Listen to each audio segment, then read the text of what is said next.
என்ன போன் அடிக்குது? யாரு? அண்ணனா? ஒரு நிமிஷம் ஐசு. ஹலோ அண்ணா, சொல்லுங்கண்ணா. எது காஞ்சிபுரம் போகணுமா? அண்ணா தப்பா எடுத்துக்காதீங்கண்ணே, என் பொண்டாட்டியை கூப்பிட்டுக்கிட்டு ஆஸ்பத்திரிக்கு செக்கப்புக்கு வந்திருக்கேண்ணே.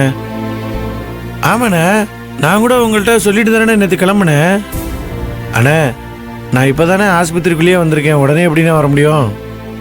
அண்ணே பரவாயில்லண்ணே, நான் இன்னைக்கு லோக்கல்லையே ஓட்டிக்கிறேன். நீங்கள் அவங்களுக்கு வேற யாரையா டிரைவரை போட்டு அனுப்புறீங்களாண்ணே? யாருண்ணே? ஓ, அவங்க அந்த ஃபாரினர் மேடமா? இல்லைண்ணே, அவங்க தப்பாக எடுத்துக்க போகிறாங்க, நீங்கள் அவங்கள்ட்ட ஒரு வார்த்தை சொல்லிடுங்கண்ணே. நான் லோக்கலில் ஏதாவது டியூட்டி இருந்தால் கொடுங்கண்ணே, நீங்கள் நான் ஓட்டிக்கிறேண்ணே. சரி.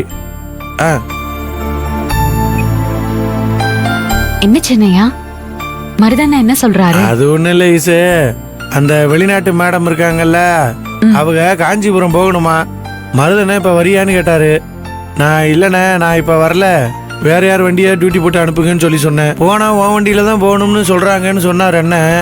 ஆனால் போன தடவையே நான் செக்கப்புக்கு உன் கூட வரல, நீயும் வருத்தப்பட்டு எனக்கும் மனசு கஷ்டமாயிருச்சு. அதனால தான் இந்த தடவை செக்கப்பை முடிச்சுட்டு வேணா நான் வரேன்னு சொல்லியிருக்கேன். ஆனால் அதுக்குள்ளேயும் அவர் யாரையாவது பார்த்து அனுப்பி விட்டுருவாரு. அதை விட பார்த்துக்கலாம், நம்ம செக்கப் முடிச்சுட்டு வீட்டுக்கு போவோம். நீ வா. சின்னையா ஒரு நிமிஷம். என்ன ஈசு? பாவம் சின்னையா, அவங்க எவங்க? அதான் அந்த மரியா மேடம். அவங்க நீங்க டிராப் பண்ணா சேஃபா இருக்கும்னு யோசிக்கிறாங்க. நீங்க போயிட்டு வாங்களேன். இல்ல ஈசு, நான் தான் மருதன்ட்ட வர முடியாதுன்னு சொல்லிட்டேன்ல. போன தடவையே நான் செக்கப்புக்கு உன் கூட வரவே இல்லை, இப்பவும் நான் உன் கூட வரலன்னா அது நல்லா இருக்காது. எனக்கு என்னமோ என் மனசுக்கு ஒரு மாதிரி ஆயிடும். அது வண்டி ஓட்டும் போது அதே யோசனையா இருக்கும். மருதனை வேற யாராவது அனுப்பிச்சுப்பாரு, உன்னை வீட்டுல விட்டதும் லோக்கல்ல ஏதாவது டியூட்டி வரும், அதை நான் பாத்துக்கிறேன், நீ விட்டுரு. அப்படி இல்ல சின்னையா, சொல்றது கொஞ்சம் கேளுங்களேன்.